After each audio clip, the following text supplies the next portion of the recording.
about the AI data centers or data centers overall here in the US. The hype that's being shared online about AI, the future, the conversations that come up where you get this idea that people are thinking AI is God, and then the discussions that are being had of what this can transform across industries. The more I get into all this, the more I come back to this conclusion that we need an AI redirection to move forward into the future. And as small business owners, you have a big voice when we unite together in making meaningful change in that redirection for AI. Because I use AI. I think of language learning models like Gronk. I use that for research. Very helpful. There's a lot of benefit that can come with that for time and efficiency.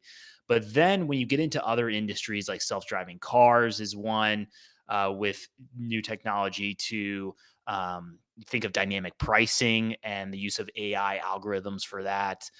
There are some, and then government as well. I talked about that last show yesterday about the presentation that I want to share more about for the paper today with agenic AI, and how taking out human intervention, or have little human intervention in certain uh, in in certain tasks within government. Uh, all of these different things that come up, the more I come back to what is the future that we want to live in. And as small business owners, there's an opportunity here to be able to create a clear distinction from big corporations, big business, in going back to trust and predictability for you, the people that you are serving, that you care about through and you serve through your products and services. There is a big opportunity here, and it reminds me, going back in history, of the moment where the one price policy became popularized that I talked about. I talked about that before, back in the 1870s. But what got it to that point were Quaker merchants realizing that haggling, which is, you think about the modern day version of that, it's dynamic pricing, but you don't have a say. It's AI deciding this and then saying, "Hey, this is the price." You can go. I think of when you look at surge pricing with Uber. That's a great example of just how much uncertainty can come up for you in dynamic pricing. Of like, oh man, the amount of increase of getting a ride. And you think if that's going across the board with groceries as another area of focus, you can see how this becomes this can create a lot of chaos and uncertainty, especially with budgeting in the year, or in the budgeting in the week. And you can think about that too in the year. So with the Quaker merchants, the reason why they changed from haggling, which was human to human, deciding what the price is going to be, to then the one price policy, was because they thought it was immoral. They thought it was dishonest in having different prices for different people that are coming into the store. It also helps out the timid shoppers to know what the price is. And the one price back then, reason why it was so efficient was that you didn't have to train your employees and your staff to know how to haggle, and so that also made it more efficient in that way. But in today's world, with something like dynamic pricing and AI coming in, and you think of the unpredictability that can come up with stuff like that, with dynamic pricing, it's a question we have to ask ourselves: is what is the future that we are building, and that we may not even be realizing that we're building or playing part of in building moving forward? Because you, as a small business owner, you get to decide what the future looks like. It can at times be easy to forget that with your day to day and the struggles that you're dealing with, of making sure you're making a profit in order to reinvest in the business, supporting your team if you have a team, to make sure your basic needs are met through business. It can be easy to stay stuck in your own small world, and then you hear someone say, "Hey, try this new platform or software, or this new system," and then you're just trying to implement different things to help you out moving forward. And so I get it from where it can be easy to be reactive And the what has to change though now is being informed to play on offense, to be able to decide what that future is like. So uh, what I've talked about before is the data centers and how what doesn't make sense to me is there's been this big messaging globally. I got brainwashed into it of protecting our environment and making sure that we're taking care of the planet that we live on. And there was a lot of individual responsibility that was put on. I think about that in my own life of feeling that individual responsibility, and I know for others too, that was coming up. But then when I hear the talk of AI is the future, AI, we need to get on board with this. All small business owners or all businesses in general, it's this like this push for some people to say like everyone, if you don't implement AI, then you're going to get replaced with someone that knows AI. You see that messaging a lot in the business space. And when that comes up for me and the urgency of it and the push for it, uh, that's where I want to be curious and ask more questions to understand, hey, is there legitimate urgency here? Does this make sense? Rather than just jumping right on board, because I think of other things, other situations throughout history where we've been lied to, and I think of specifically looking at going to college is one, and how there's this push to go to college, and then there was the push to be able to create federal loans. And then what has now happened is the incentive. You think about that. If the government is going to back these loans and the colleges then realize there's way less risk in raising your price because there's going to be a loan that's backed by the government, then you're going to increase the price for the incentives. And what will happen is then with these loans, you think about currently what's happened, you have now over $1 trillion in federal student loans. That is really causing a lot of pain for young Americans, pain for a lot of people across the board. And it goes back to what has been built in this debt society. And then you get to a point where you're trying to catch up with all these monthly payments and you become a debt slave. And that is something as a situation that you can look at it even through your own experience. If you have student loan debt, gratefully for me, I had family that was able to support me to not have student loan debt. So I can't like I imagine with those type of situations, what will come up is you're just trying to get through your day. You're just trying to figure out, okay, how am I going to make sure I can pay this and this? I'm dealing, I've dealt with credit card debt, so I know that stress that comes with it. Of you're just trying to catch up with these monthly payments, especially when you fall behind. I know what that experience is like too.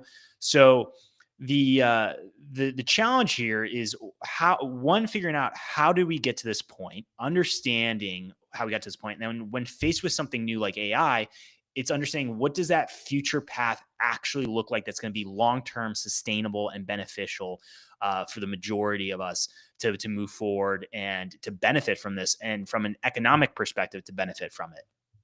Because with again, the climate change conversation, I said it before, overall for all data centers, the estimate in 2024 was 183 terawatt hours of electricity. Now, to give you an idea, just 10 terawatt hours of electricity, that is the total electricity for a whole year for all the homes in Nashville.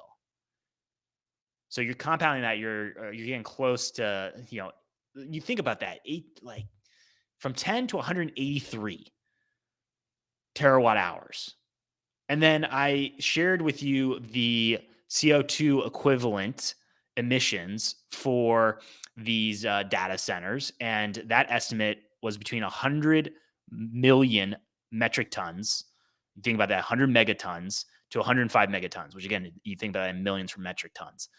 That is compared to something like the 11 million homes that the estimated 11 million homes that burn wood for a heat source.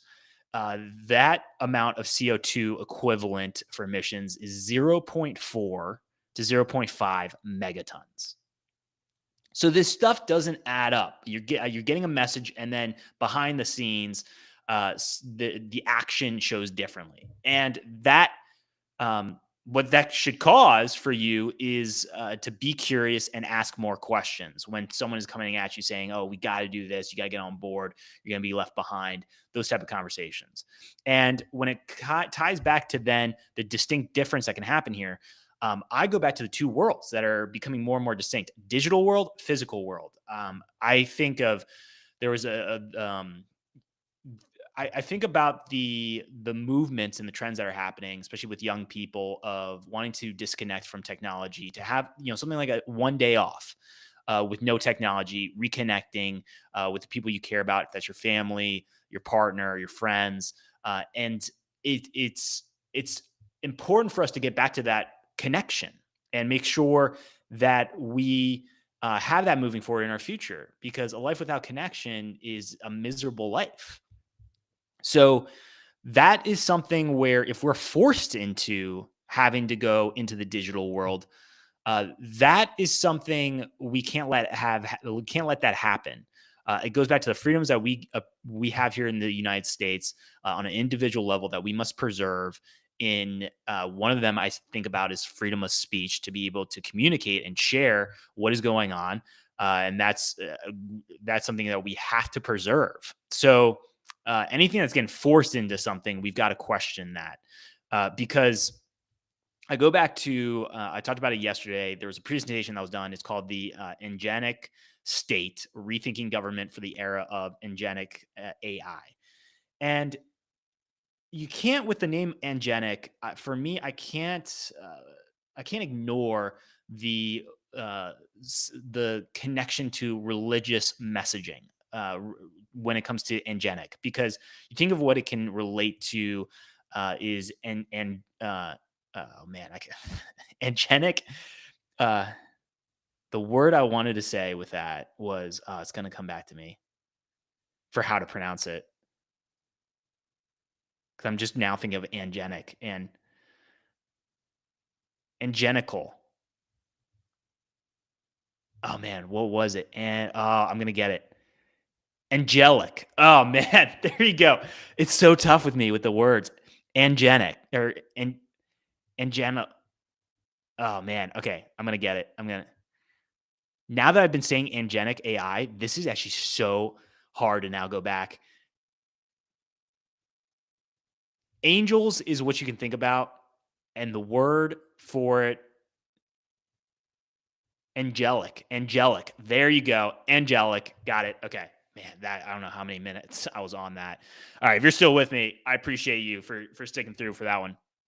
So there is that like religious connection that you get, and I have to then go into, well, when you think you're God, it's a powerful message. And we when you look back at history, I was able to see in a Pew survey, 20% of US adults, they're religiously unaffiliated, but they do believe in a God. And for me, I'm a Christian. And so for me, I know AI is not God. But when that keeps coming up in conversations, like God-like, you think of this word like angenic AI and how close that is to angels. And there's these like messages that are coming up. You have to ask yourself, is this you got to question it, is this intentional, is this or is this just people randomly making these connections, and it's just a coincidence? Because from since 2007, the amount of US adults that are religiously unaffiliated has almost doubled. So when it comes to meaning of life and purpose, uh, if you're looking at this as God or angel like, that is where we can go down sinister paths. And it's something that we have to push back on. And by providing alternatives, that's one way that you can push back on this. Yes, AI can be used in ways such as like research for large language learning models, but then to completely give up all free will and give up that control of, or give up the free will in the control and be controlled by AI algorithms in your daily life. that is not a future I want to live in. That's not a country that I want to live in. And so, as small business owners, you could be able to market moving forward something like buy from humans. I don't think that's crazy to say. Of that's going to be a potential marketing, a way to market in the future is buy from humans. And if we buy from humans and we continue to support that economic growth with those small businesses that are focused on not completely giving up all control with when it comes to AI, that is how you keep a boundary with the amount of control that AI is going to have in our daily lives. Because with something like dynamic pricing, if instead small businesses do keep that one price policy, and then yes, you'll have your changes with supply and demand, but it's more predictable than in the potential of real time AI algorithm dynamic pricing. That's another competitive advantage. That's where we're building trust and predictability with Americans, and with more support, that's how you become stronger foundationally for keeping that the economic power in check for going back to small businesses that are focused on supporting other human beings. And so I don't think that's crazy to talk about that stuff moving forward of what that could look like with AI and then human businesses, because that's you can already see that in the digital space with avatars, AI avatars coming up. So that's that's something we got to keep talking about more. But with the angenic state, rethinking government for the era of angenic AI, this was published back in October 2025 for a paper. There was a presentation that was done at Tallinn Digital Summit. I talked about that yesterday on the show, but I went through the paper a little bit more, and I want to share with you some quotes that really made me want to be curious more and ask more questions relating to this.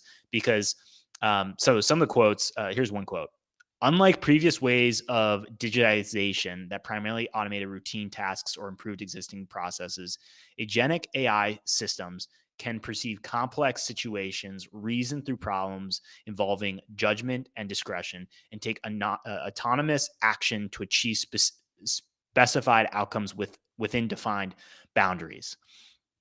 So that can so that's the end of the quote. To get out of that, you think of so a few things that I was curious about and ask more questions. Okay, I get the efficiency side, I get the speed side of that, but then when it comes to taking out human intervention here, where does that lead? Where does this go for a slippery slope moving forward? And it's important to question that. It's not crazy. It's not like, oh, I'm not for innovation, I'm not for growth. No, but it's understanding, is there a redirection that has to happen here? Because again, it comes back to like, this is going to potentially solve all of our problems. That keeps coming up. Well, how did we get these problems in the first place?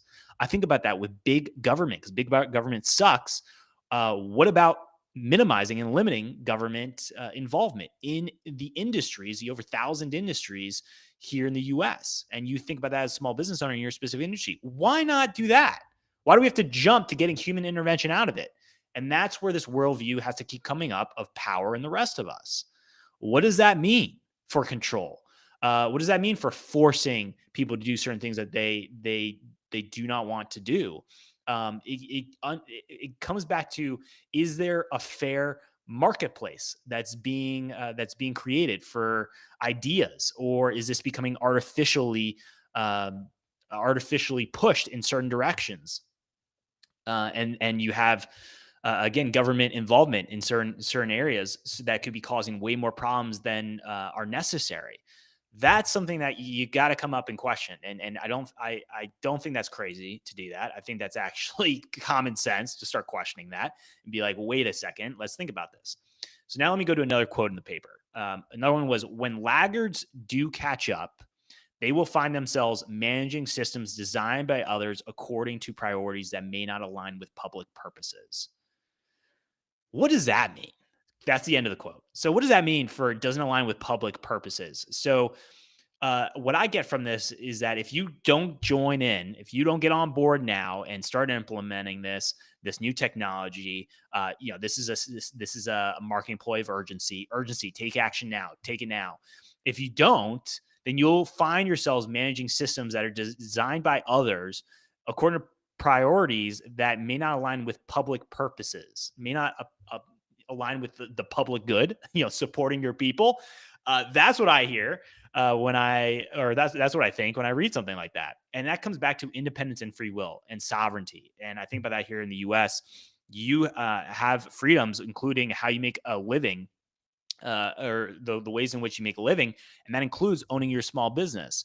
And so we've got to preserve these freedoms, and by uniting and coming together, we can have a big voice in this moving forward. So that was another quote that came up, and I want to share one more with you that have here. Um, so here's another one. The angenic state represents a fundamental reimagining of how government operates. It's not just a matter of deploying individual AI agents within existing structures. It means a comprehensive transformation of public administration itself. Okay, end quote here. So I go back to, well, there could be a whole other solutions that we can go to rather than continuing to develop more of these data centers, the impact it can have on the climate, for those that are focused on the environment. And we're not even getting to the 16 billion gallons of water that were estimated that were used for cooling these data centers directly, not even getting into indirect water usage. But just for that part of the argument, it's like we're going to build more of these. Yeah, like that's going to help with the environment. So you get into this like, wait, are we creating so many unnecessary problems in order to add more solutions on top of those unnecessary problems that we actually wouldn't otherwise need? But is there something about control here that keeps coming up? That this idea of power in the rest of us, because I come back to something of independence. I think about that when I got my driver's license. I had the feeling of independence. I could get in the car, I could go out and drive around, and I felt the independence. And now with the self-driving cars that you've been seeing, and yet I think about AI within that for autonomous vehicles. What does the future look like when it's self-driving cars, and then you are forced to not be able to drive your car, and you have to be in a autonomous vehicle? Where does that lead for control? And then you think of within that, if insurance, with like just a small little side quest here, talking about insurance with cars. So insurance for 49 of the U.S. states is mandatory for car insurance. And then what's going to happen? So already you're creating a immediate demand. You think about that for the demand, and safety is a reason. One of the reasons that comes up for this safety, for but you then, what happens when you have autonomous vehicles, and let's say the insurance is moving back to the manufacturer? Well, if you don't want an autonomous vehicle, what's going to be the price of that type of insurance? Well, the guess is it's going to increase, and you can already see that with an example in the UK of young drivers having. Oh, man, I'm not having the words not coming up for what it is, but it's like a certain app. I don't, man, I don't know what it's called. I literally had it and then I lost it. It's like a certain app where if you get a policy that has this app, then you're going to have a lower insurance rate than if you don't. And so that already shows this trend of moving into more technology within the vehicle. You'll have less of a premium. So it's like forcing you into that behavior. And yeah, you just think of like, okay, is this right? Is this right? Is this the direction that we want to go for the future? And we can decide that in the marketplace, right? That's something where you get to decide how you spend your money. This is where you get to decide what you want more in your communities. This is where you be informed of government involvement, understanding where it's unnecessary regulations, voicing that. You get to decide by working with elected officials that care about the citizens that they're serving. And that we do have a voice here and ability to come together and unite, but we got to unite in order to have a big voice. So that's like an example, like it's a side quest there is talking about, where that could go with self-driving cars. And then again, with government, it's like government intervention. It's like, okay, we could get into getting figuring out how to limit government control, how to localize government control here in the U.S. Goes back to I'm focused on local businesses, storefronts to local supply chains. How can that benefit the economy more? And then how do we focus on raising the bottom 50% of small businesses and the ripple effect that can have across industries is really important. So the other, there was one other point I wanted to make here. It's coming up.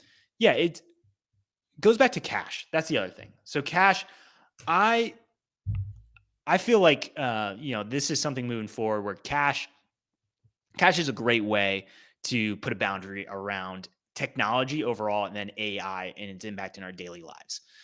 Because when we're using cash with businesses, you're not having the additional credit card fees that could come up if you're using a credit card, or if it's you have a debit card in a bank.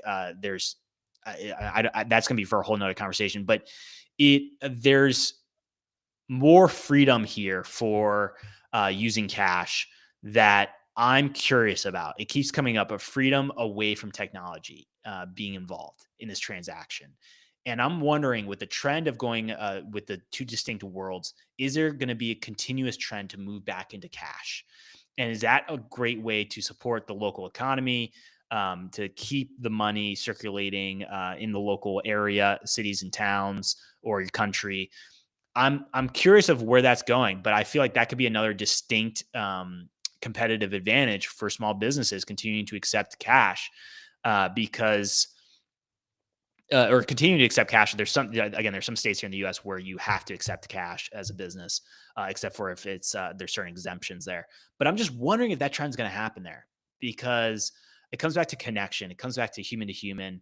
Are we getting more into that? Do we definitely have had a connection, a massive connection issue here of connecting with one another, breaking down of communities, breaking down our cities and towns. And so that is going to be, I'm interested to see where that goes.